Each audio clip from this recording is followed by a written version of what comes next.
demos así sin más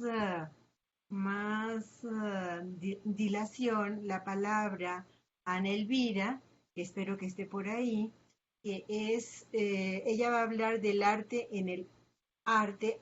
Ay, otra vez estoy leyendo mal, qué mal estoy. Es narrar la historia, relaciones entre literatura e historia a propósito del espacio. A ver, estoy mal. Hay Adelante. días que uno se atora en el proceso, se entiende perfectamente. Pues como siempre, cada año, muchas gracias, Laura. Me emociona mucho estar en este coloquio, un coloquio al que yo llegué un poquito de rebote, porque yo iba a uno diferente. Y luego descubrí este que me pareció mucho más emocionante al que iba. Entonces, bueno, eso ya hace ya algunos añitos, ¿no? Y me parece bien interesante lo que están lo que han dicho mis compañeras.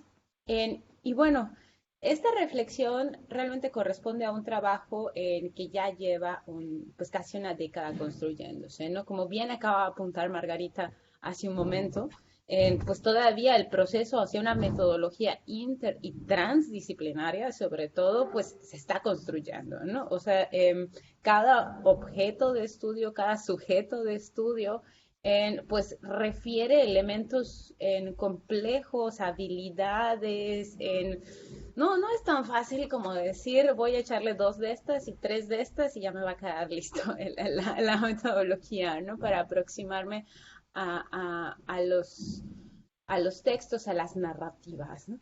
Entonces, un poquito yo empiezo en mi formación, la empecé desde la literatura, estudié en la literatura, o sea, empecé formándome con la literatura, y por ahí dicen que la primera formación es un casco, por así decirlo, con el que miras el mundo.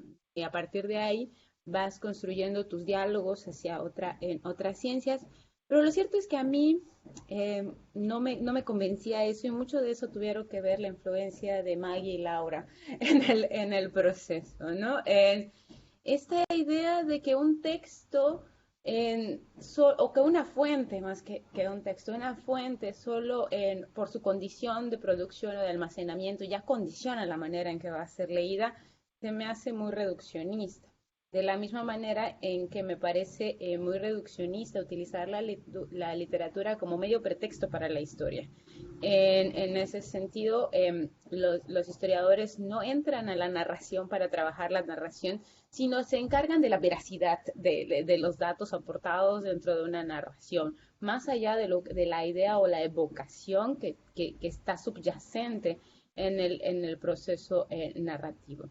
Entonces, esto sugiere, pues la búsqueda, y en eso mi intención era sumarme a esta búsqueda de un proceso inter y transdisciplinario, más que lo multi que requiere como otros ejercicios.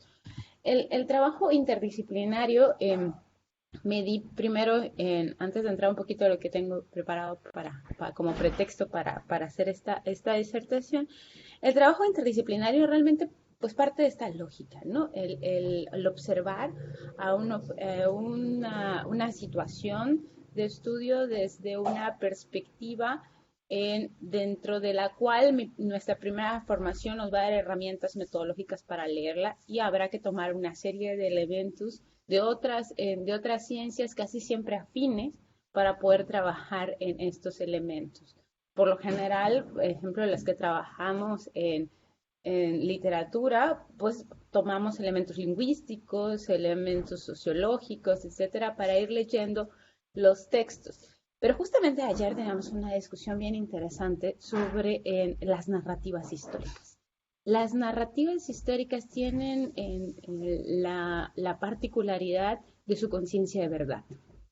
A diferencia de los textos literarios en donde la verosimilitud nos da para la narración, la narración histórica tiene que tener este entramado de verdad. No puede, aunque puede interpretarla, no puede traicionarla en sí misma. Y es ahí precisamente donde se construye su ejercicio metodológico, precisamente en esta idea de que las fuentes sirvan como un andamiaje sobre el que se va a construir en la verdad y vamos a narrar o vamos a construir el discurso a partir de estas fuentes. La literatura se centra en percepciones, en sentimientos, en metáforas, en evocaciones, no necesariamente en lo que quiero, sino en lo que aspiro, no, no necesariamente lo que es, sino en lo que aspiro en el proceso. Entonces, un trabajo interdisciplinario pues tendría que ver con construir una metodología que nos permitiera hablar desde las dos cosas, ¿no?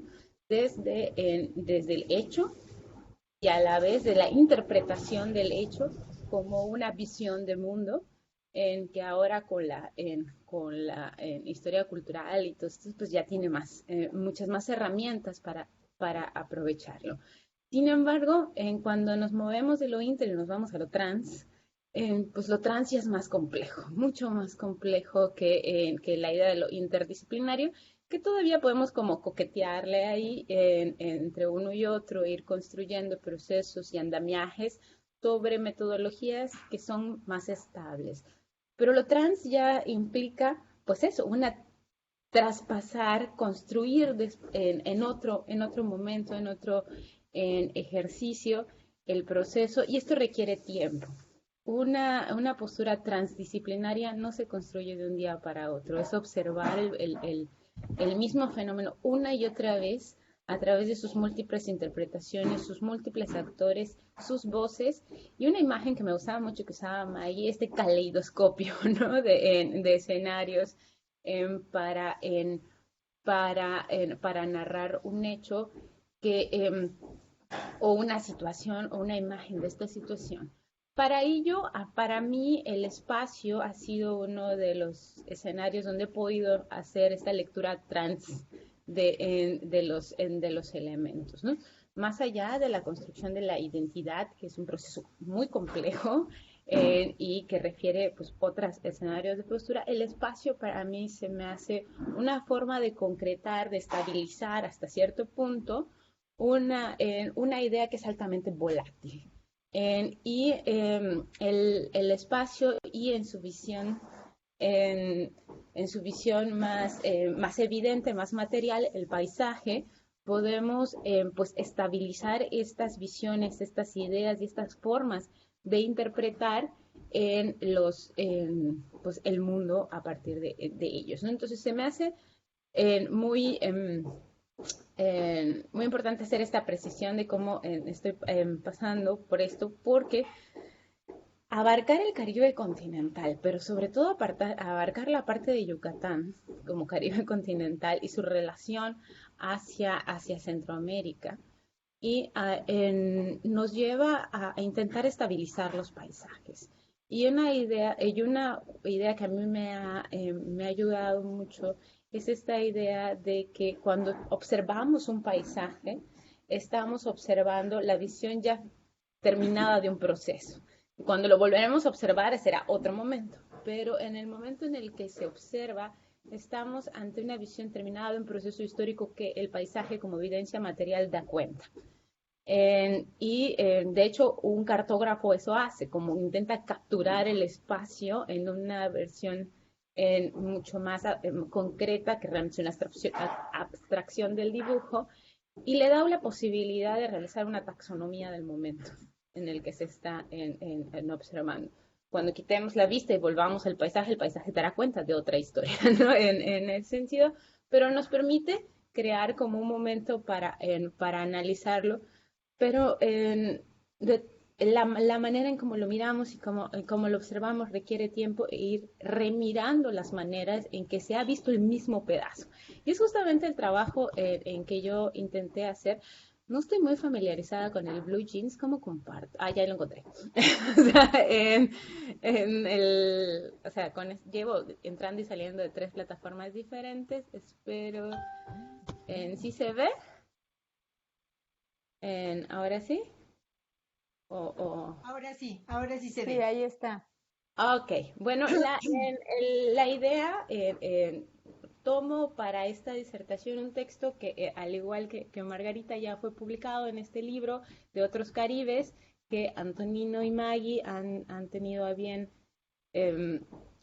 publicar un trabajo transdisciplinario que nos ha puesto en jaque y nos ha puesto en diálogo y nos ha permitido pues, revisitar constantemente en los mismos espacios. Y yo la verdad es que me obsesioné con un pedacito de tierra, que es la frontera. Entonces llevo 10 años ahí obsesionada con ese pedacito de tierra, que es la relación entre, entre la península de Yucatán y Belice y los paisajes que la atraviesan en ese sentido y las miradas que podemos observar. Para ello, en este capítulo que se publicó en el libro, el capítulo se llama Los paisajes de la narración, precisamente. Parto de 3 fuentes que me parecieron importantes para poder hacer un trabajo transdisciplinario que ya me sugería muchísimos años viendo el mismo paisaje y viendo cómo cambiaba en sus múltiples interpretaciones. La mirada del militar, la mirada del literato y la mirada del diplomático me ayudaron para poder mirar y revisitar este espacio en que cada uno observaba como una totalidad de procesos. Para el caso de la mirada de los militares, pues me centré en los diarios, en estos diarios a los que todo el mundo ya lo tengo medio mareados, estos diarios de los militares, de 3 militares específicamente, que se dieron a la tarea de la demarcación y de la delimitación de la frontera o de los espacios fronterizos en diferentes grados después de la Convención de Londres de 1786, en un periodo realmente corto, ¿no? Realmente estamos hablando del primer diario. Se escribe entre 1700, el primer diario se escribe en 1788 y el último que están en diálogo, los 3 diarios en el que yo tomo, es de 1901, ¿no? Perdón, de 1891. Sí. Y estos son 3 diarios que están en constante escenario y que están discutiendo los límites, los niveles de participación de la gente y que están tratando de fijar un paisaje que se muestra y se bendecía como indómito todavía, ¿no? Después de esto me voy un poquito más en el tiempo, perdón, es 1791. Luego me voy un poquito más en el tiempo, avanzo un siglo más y retomo las ideas de Emilio Salgari. Emilio Salgari es un personaje complicado en cuanto si se empieza o se piensa como un viajero de algún tipo, ¿no? Porque técnicamente él nunca viaja a Yucatán. Su viaje es un viaje imaginado, producto de una serie de documentos que ha leído en otro lado, una serie de historias o creencias que surgen de la literatura que ha consumido expresamente, ¿no? Entonces, 2 novelas en particular llaman mi atención, La Reina de los Caribes y La Capitana del Yucatán. La verdad es que yo llego a La Reina de los Caribes porque me parece absolutamente...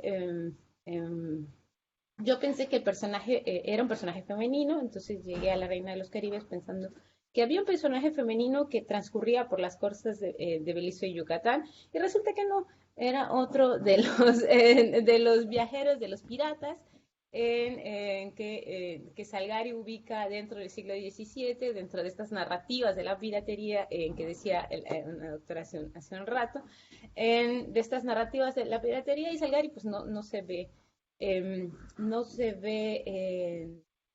no se exime de esta visión y la retrata en La Reina de los Caribes. Lo interesante de La Reina de los Caribes es que entra a Yucatán por el Caribe, efectivamente, y hay el viaje de él que atraviesa por Costa Limón, entra por el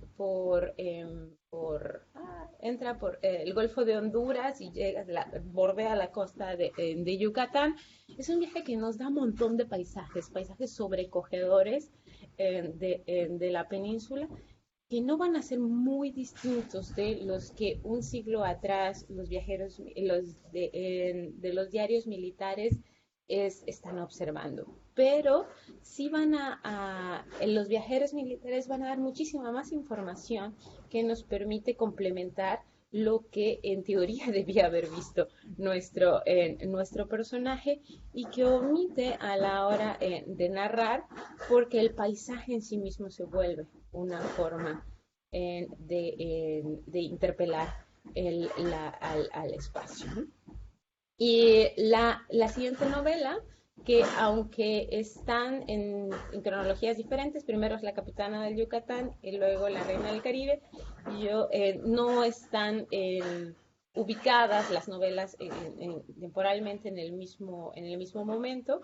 La Reina del Yucatán está ubicada en el siglo XVII, en algún momento del siglo XVII, y la capitana del Yucatán sí está ubicada en un año específico, que es 1899, y particularmente pero 1898, perdón, y se está ubicando justamente entre la guerra anglo-estadounidense en Cuba, ¿no? Entonces aquí hay, lo interesante, a esta llego por otros elementos, pero lo interesante de esta es que sí tiene un personaje femenino, a diferencia de las otras narraciones. Este sí tiene un personaje femenino y la configuración de Yucatán resulta muy interesante como región, resulta muy interesante poniendo en diálogo la visión de Emilio Salgari de un viaje imaginado que se mira totalmente desde el exterior, en un viaje que no contrasta, que se construye sobre la fantasía, pero que se alimenta de una serie de visiones que circulaban en Europa con respecto a estos viajes, a este territorio. Y finalmente, pues bueno, tomo las implicaciones diplomáticas del Tratado Spencer-Mariscal del 8 de junio de 1893.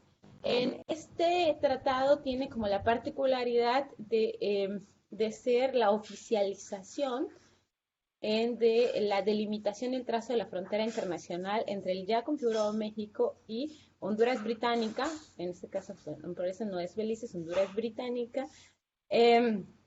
Y finalmente, pues el vecino país de Belice. Entonces, estos territorios, estas fuentes, se ponen en diálogo o las pongo en diálogo para ofrecer, pues, modos diferentes de cómo va, o sea, o dar un panorama de las diversas visiones que estamos teniendo de este espacio y cómo ellas ayudan a ir configurando en esta visión y esta relación diferenciada entre el Caribe continental y la relación de Yucatán con el Caribe continental a partir de su cercanía con la frontera con Belice y la relación hacia el interior del Yucatán que mira hacia tierras interiores que se está yendo hacia otro momento, hacia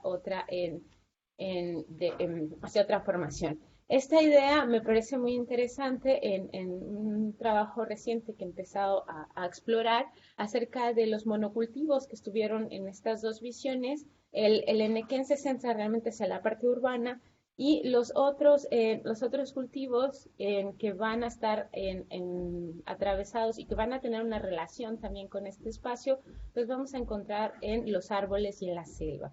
En un espacio que tiende más hacia el Caribe continental y que va a crear dos visiones y dos escenarios de participación diferentes. Uno que mira hacia la costa, uno que mira hacia Centroamérica y otro que mira hacia el centro, hacia Mérida y que se configura en diálogo con el centro del país.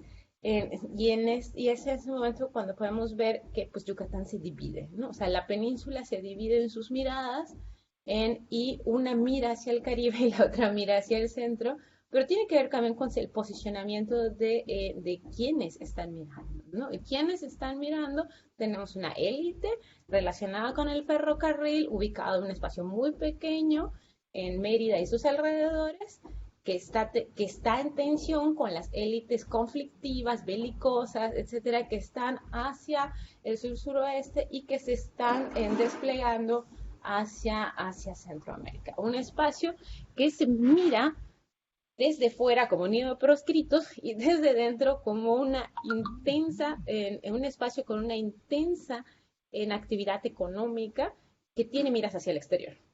Tiene relaciones con Estados Unidos y Europa, pero no necesariamente con el centro de México, porque eso lo están haciendo los meridanos, no el resto de la península.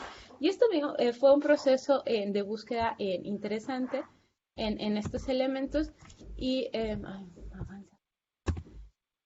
Y bueno, a mí me interesó mucho la idea que Gadamer nos da en Verdad y Método, en el enfoque interdisciplinario que él presenta, esta idea de la historia efectual, el efecto de la historia sobre el presente, ¿no? O sea, el cómo se va en estas narraciones, estas construcciones que respondieron a un escenario de tensiones internas de sus interlocutores, que narraron con un escenario y un marco de narración muy propio de su contexto y dan cuenta de su tiempo, van construyendo un efecto hacia el futuro, ¿no? O sea, bueno, hacia su futuro que realmente lo estamos interpretando desde el pasado. Y que esto ayuda a tener una visión del espacio que está atravesado por sus propias tensiones. Hoy por hoy, aun cuando ya estamos hablando de la división de los estados federales y la frontera ya configurada como un claro ejercicio diplomático y administrativo en el proceso de delimitación de las fronteras, aún así sigue habiendo sensibles diferencias entre la configuración de la frontera México-Belice, la cual es incluso hasta cuestionada en todo su bloque. Realmente existen 3 puntos de cruce fronterizos, pero solo uno es activo y legal. O sea, los demás están como entre azul y buenas noches, en relación a la situación que se vive con Guatemala y la frontera que tiene México a través de la relación de Campeche con Guatemala y en su frontera hacia Centroamérica. Podemos encontrar entonces que los límites que miran hacia el mar, o los bloques que miran hacia el mar, van a crear una forma de narrarse a sí mismos diferentes de los bloques interiores. Y las tensiones de los bloques interiores van a responder a las tensiones administrativas que se van a dar o de las que van a hacer reflejo y a la alta movilidad de la migración de las personas que los atraviesan, ¿no? Todavía hoy por hoy vemos para el caso guatemalteco, pues bueno, la migración centroamericana que está atravesando por estos espacios es un tema que está siendo recuperado constantemente dentro de la política internacional de México, pero lo cierto es que no es nueva, corresponde a una nueva revisitación de la forma y a una crisis de la zona que es también efecto de un sucesivo proceso de intervención en los espacios, ¿no? Bueno, un poquito para ponernos en contexto, esta es la zona de la que les estoy hablando, para los que no conozcan la zona, pero me imagino que todos ya la conocen. Pero bueno, un poquito de lo que les estoy hablando, pues bueno, la península de Yucatán es un bloque complejo, con muchísimas, y atravesadas por muchísimas relaciones hacia el interior. Hay una falsa idea de que es un escenario monolítico o que tiene solamente construido sobre una identidad maya, y no es así. Hay muchísimas interrelaciones que se dan al interior y que hablan de procesos de migración importantes. Esta es la zona de conflicto con los ingleses. Esta es la que se ve aquí, la zona de conflicto con los ingleses, en donde los ingenieros militares entre 1789 y 1791 van a estar discutiendo, mapeando y tratando de fijar este espacio que se veía y se presentaba como vacío, hostil y construido fuera de la narrativa que se estaba construyendo hacia tierras interiores, más arriba aquí en estos escenarios, hacia tierras interiores, en donde veíamos pues un proceso cada vez más configurado de urbanización y emplazamientos cada vez más consolidados. En esta zona va a ser una zona interesante. Voy a dejar de compartir para mostrarles otro mapa en que entra en relación con este, con este elemento y que nos permite un poco en mostrar estas tensiones que les comento. A ver, aquí está. Denme un segundito. Estas tensiones que les comento entre... aquí está. ¿Sí están viendo los mapas? ¿Sí? Ok. Sí. Ok, lo que yo les mostré es esta parte de aquí, en un mapa precisamente posterior, perdón, a la Convención de Londres de 1789, y lo que vemos aquí es una distribución de la península de Yucatán de unos años posteriores, pero donde vemos aquí desagregado por sus cultivos. Es esto lo que se reconoce dentro de la idea de lo meridano, de lo yucateco, corresponde a esta zona. El resto de la península va a tener una vocación hacia abajo, va a mirar hacia otros escenarios. Y tiene que ver con lo que el croquis de al lado nos presenta, que es que de Mérida, déjame aquí mover de Mérida, de esta zona que aparece aquí, hacia abajo hasta hacia zona que aparece en estos espacios, vamos a encontrar un entramado de pueblos particularmente indígenas y en relación con los ingleses. Uno de los textos que vemos acá en la parte de abajo de los signos nos dice que mucha de esta información fue hecha de este mapa fue hecho con miradas inglesas, ¿no? en el proceso, y que tiene que ver con que esta es la zona de influencia de la mal llamada guerra de castas. Este espacio en donde hay una serie de elementos de carácter rebelde que, bueno, es que me estoy adelantando un poquito en la historia, pero que tiene que ver con precisamente estos territorios que se presentaban indómitos y relacionados con tres cultivos específicos, bueno, tres escenarios de extracción: las maderas, el chicle y la caoba, ¿no? Estos van a ser en los elementos en que van a atravesar esta zona, a la que pues el proveer como ejercicio va a quedarles lejos en este escenario, ¿no? Y vamos a encontrar que cada una de estas visiones tienen pues formas de observar. Y en los viajeros borbónicos, los que se encargan de este mapeo desde un carácter científico o desde una pretensión de cientificidad, van a hacerlo desde una perspectiva, van a observar el viaje y van a observar el espacio desde una perspectiva de la observación directa y desde una noción del emisario real, ¿no? El reformismo borbónico va a hacer que la mirada de los viajeros, de estos tres hombres que se dedican a estos espacios, observen el recorrido, produzcan información e incluso en el caso de Rafael Llobet, censen la zona. Estos censos van a darnos cuenta de algo que va a tardar muchísimo en la cartografía de carácter comercial, por ejemplo, en dar cuenta de la presencia de los bloques afrodescendientes e indígenas en la zona. Y ellos van a ser los primeros en mapear, y no solo en mapear, sino en dar cuenta de esta multiplicidad de elementos en la zona, particularmente elementos raciales como los afrodescendientes, que van a aparecer como esclavos dentro de sus censos, y la población indígena que va a aparecer de una manera bastante diluida, pero sí va a aparecer en sus censos, particularmente de Rafael Llobet.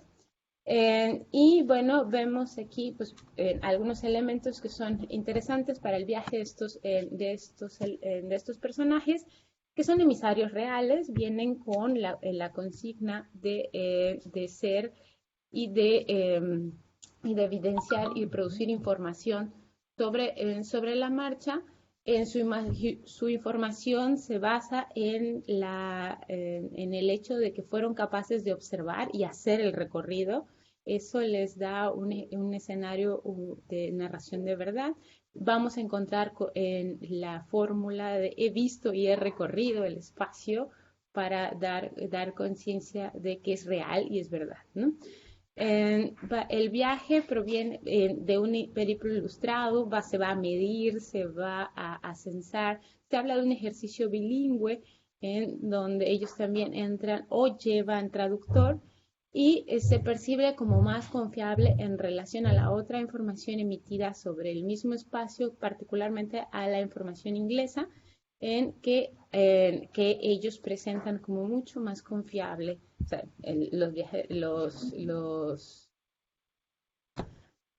los ingenieros militares la presentan como mucho más confiable que la que producen los ingleses en esta zona. Los ingleses van a decir lo mismo, que la suya es mucho más confiable, mucho más contrastada que la información, y tienen que ver con que han recorrido el espacio. El hecho de que hayan estado frente al espacio, que hayan les da una conciencia de verdad para poder enunciarlo, y su cartografía está oficializada, porque son emisarios reales. En el caso del OBED, lo vamos a encontrar no solo en los procesos de mapeo y de las visitas posteriores a la Convención de 1789, sino también lo vamos a ver en la famosa batalla de Cabo San Jorge. También va a ser combatiente en esta zona y él va a funcionar otra vez como el que provee la información para el combate, ¿no? En esta zona. Juan Bautista Gual lo vamos a ver desplegarse hacia Costa Rica y luego ser gobernador de Costa Rica. Y bueno, Baltasar Rodríguez de Trujillo, pues era un mulato realmente, perteneciente al batallón fijo de Campeche, al batallón de Pardos de Campeche. Y van a estar narrando ellos el periplo ilustrado por la narración. Lo interesante también de ellos no es solamente lo que están narrando y cómo lo están narrando, sino el conocimiento que van demostrando. Algo que es bien interesante en sus diarios es el que dan cuenta de que el conocimiento diplomático es de carácter acumulativo y contrastable. Entre sí mismos ellos dan cuenta de que han consultado el diario anterior y que dan cuenta a partir de la consulta de los documentos entre ellos, ¿no? Y tienen la particularidad de estar y atravesar un territorio que está en conflicto. Su misión a través del ejercicio de la observación, del mapeo, es tratar de resolver de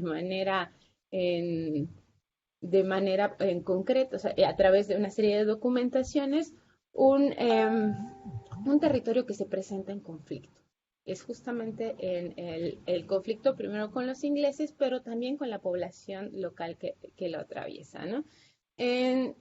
Tiene aparte del ejercicio dialógico que ellos establecen al interior de los diálogos, es decir, que se están citando mutuamente y se están refiriendo mutuamente en el proceso, además se pueden contrastar con la visión inglesa, que son los contrapartes que han sido asignados para las visitas y que también construyen narrativas alrededor del contacto de ellos. Estas narrativas se basan en la desconfianza de que hay algo que le está escondiendo el otro, ¿no? Estos documentos, estos diarios, realmente los podemos leer como los ojos del poder, narrativas que tratan como de poner ante el poder, ante el centro, que no conoce estos lugares, cómo son y crear un mapa de acción y de trabajo con una agenda que es la agenda borbónica.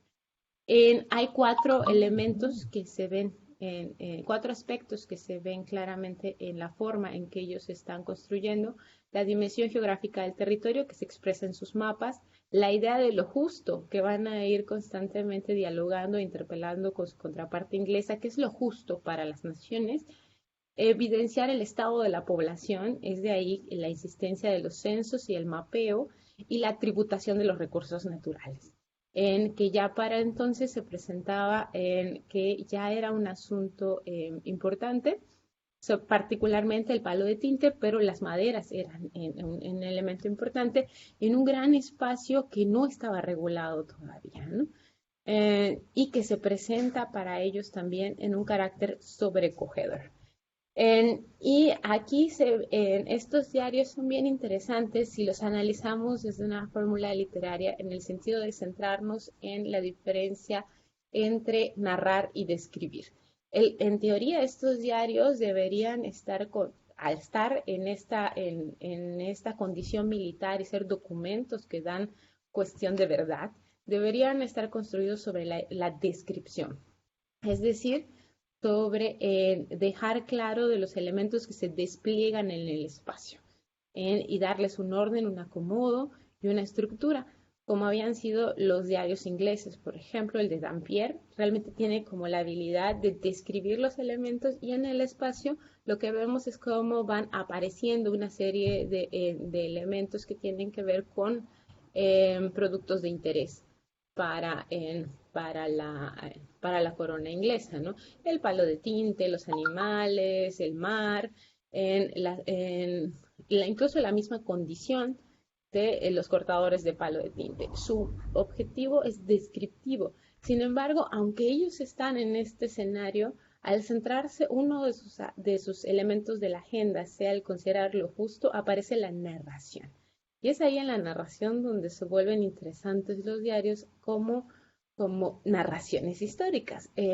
Pues ahí vemos al militar, al observador militar, pasar de un ejercicio de descriptor al ser narrador en un ejercicio que parte de la construcción de fuentes para la toma de decisiones del poder, ¿no? Y ellos se toman el tiempo no solamente de escribir, que es la gran mayoría de lo que ocurre en los diarios, sino de narrar para ayudar a tomar postura a los que están fuera, por así decirlo.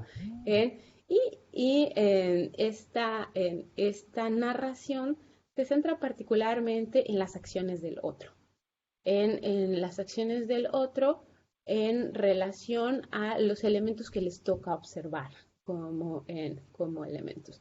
Vemos aparecer entonces la noción de autoría. El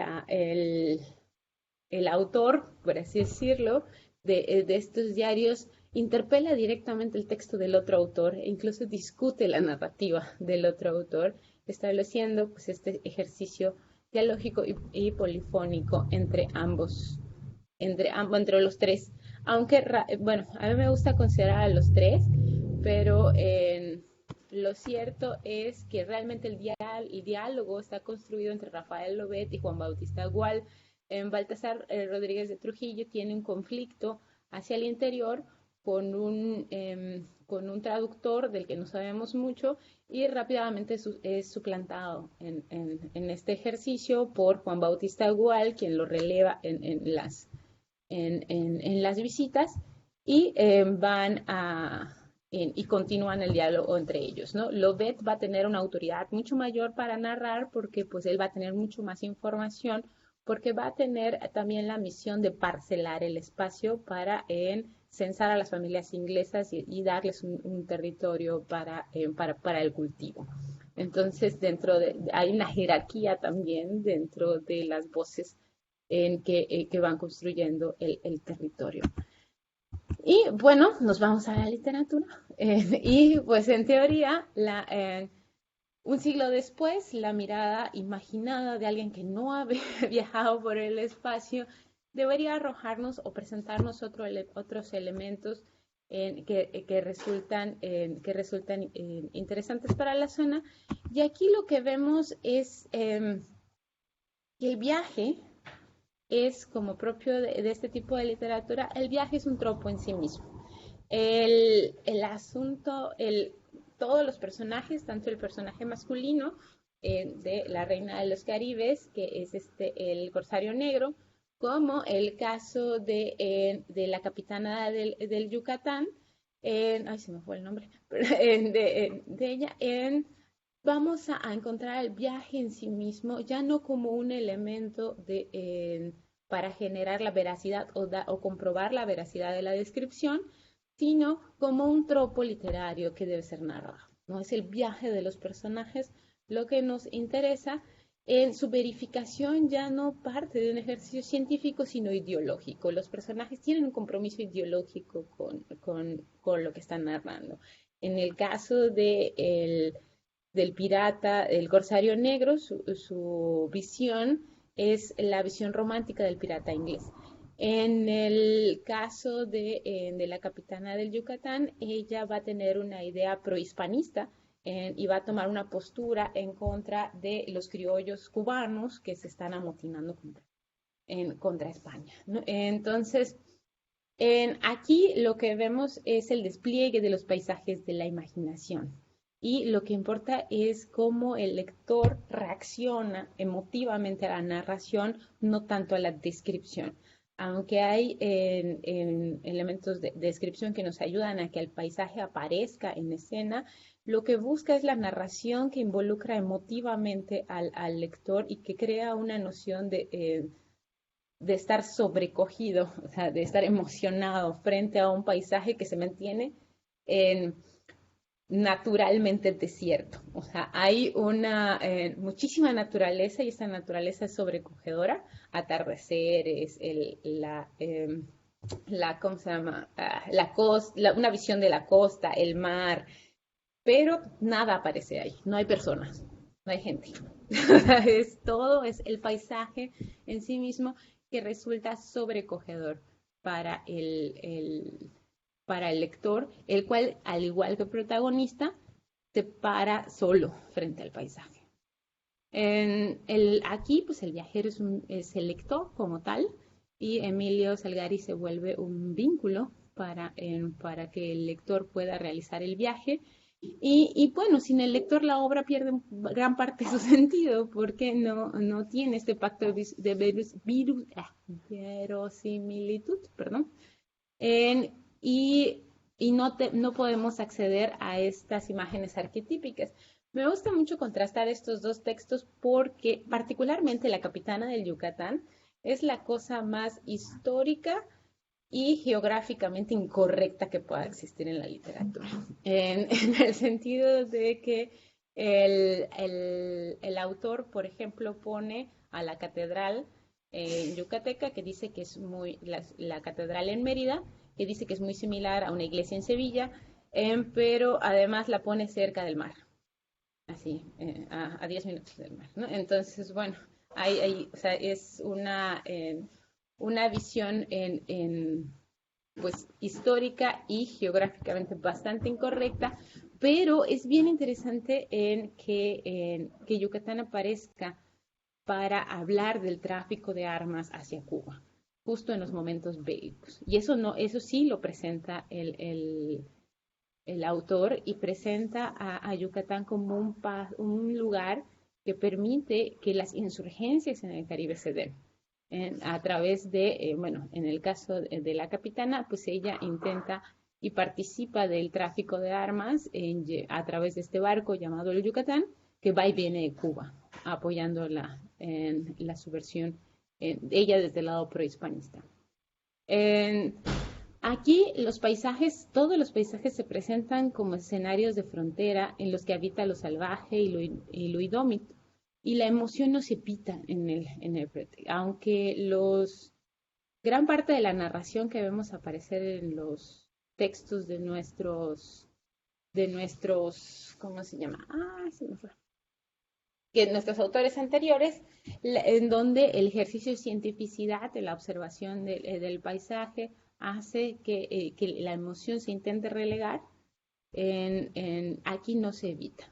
Es un ejercicio incluso deliberado y provocado que hace que el viajero participe en el periplo, que no es ilustrado, pero que está cargado de una fuerte noción que demuestra el caso de Yucatán como un escenario otra vez de un ejercicio de un lugar en conflicto. A ver. Y bueno, en este caso, lo que vemos, pues bueno, avanzando vemos, okay. Pasamos a una siguiente escenario que ya no es ni la mirada oficial del que contrasta por observación directa ni el que lo imagina de una manera muy, muy externa, sino ya una visión diplomática de oficialización del paisaje, ¿no? Un tipo de documentación, un tipo de mapeo que ya corresponde a la delimitación y a la fijación de un paisaje que contrasta entre sus tierras interiores y sus tierras exteriores, ¿no? Aquí, pues bueno, hay que, ay, no sé por qué, bueno, aquí con respecto a esto tenemos, pues bueno, varias tendencias de aproximación sobre este territorio, ya en un matiz mucho más grande. Hay un abordaje diplomático de política exterior que responde a los diálogos diplomáticos que están sosteniendo nuestros interlocutores. Hay un abordaje nacionalista histórico que se mira desde las epopeyas de resistencias interiores, otra vez en los paisajes en conflicto, toda la zona, particularmente lo que establece el camino hacia el sur, se va a ver como una zona de conflicto y territorio rebelde del que pues poco se puede fijar, ¿no? En el abordaje, también hay un abordaje académico, histórico y diplomático de estos espacios que regresa muy poco a la visión de la literatura para narrarlos. Cuando se habla de las visiones, se toman a los viajeros europeos que atravesaron el espacio, muy poco a la literatura que se produjo fuera del espacio, aunque hay una literatura interesante hacia el interior y un abordaje más interdisciplinario que presenta pues una interrelación del territorio como como un espacio mucho más dinámico que condiciona a las personas y a la vez y a los paisajes a la toma de postura de quien lo observa, ¿no? Bueno, en el caso del viajero o del que participa de una visión diplomática, aquí vemos pues elementos interesantes y contrastantes con los anteriores. El viaje se da bueno, el viaje de entrada no es necesario. O sea, el viaje es totalmente imprescindible.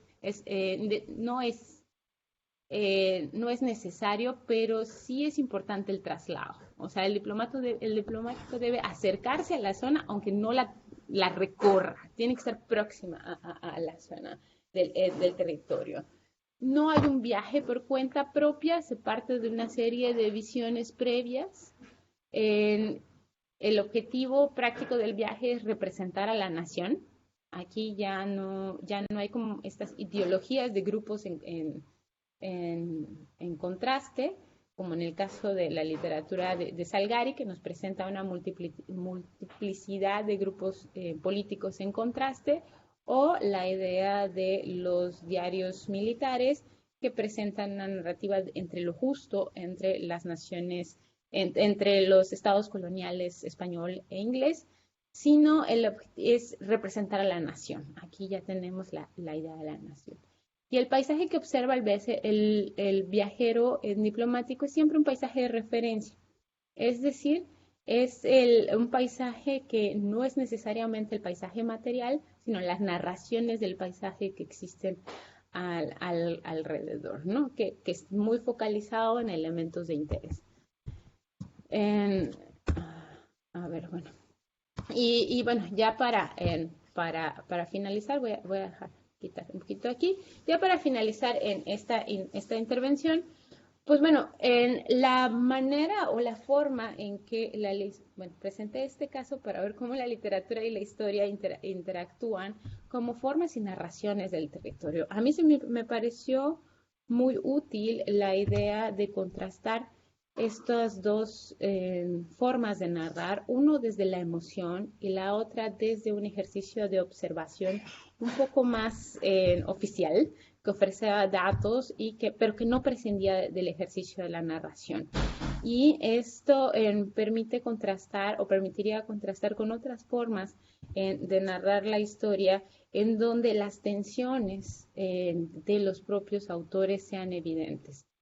Se habla mucho de que el autor de la fuente es importante, dentro de la historia. Pero lo cierto es que lo que nos importa es el dato que emana de la fuente, no tanto el autor de la fuente, y la fuente se mira en su contexto. Para la literatura es importante lo que se narra, cómo se narra y en qué escenario se narra. Y parte de la idea también de que hay un proceso ahí, que hay un proceso oculto, ¿no? Que se dice que, bueno, aquí hay que contrastar las fuentes, pero en literatura, en historia, realmente no son ciencias lejanas. De hecho, son parte del mismo ejercicio narrativo y encuentran formas de interactuarse para crear una noción de relación con un objeto.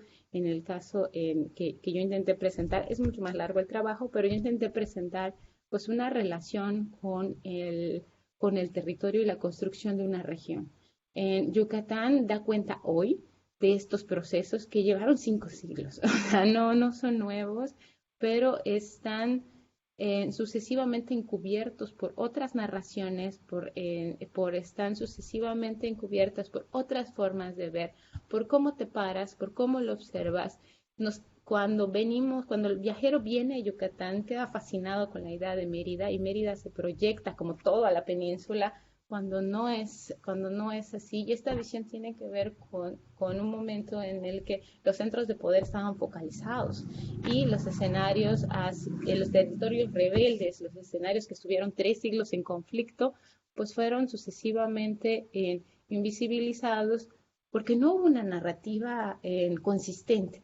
Habían momentos en el que se narraban los espacios y estos momentos parecen incluso hasta tener relaciones inconexas, ¿no? O sea, entre uno y otro. De pronto la zona de conflicto en Yucatán aparece en una narración, desaparece y la volvemos a encontrar un siglo después y resulta que están dialogando y están hablando de otra vez de elementos como el tráfico de armas, la idea de lo justo, la dominación de los recursos naturales, y quién es el que tiene acceso o quién tiene el derecho a narrar estos espacios que a la vez se van traduciendo sobre discursos diplomáticos de propiedad de las naciones que van construyendo fronteras en estos procesos, fronteras nacionales. Bueno, entonces esa era como un poquito mi aportación. Muchísimas gracias por el espacio.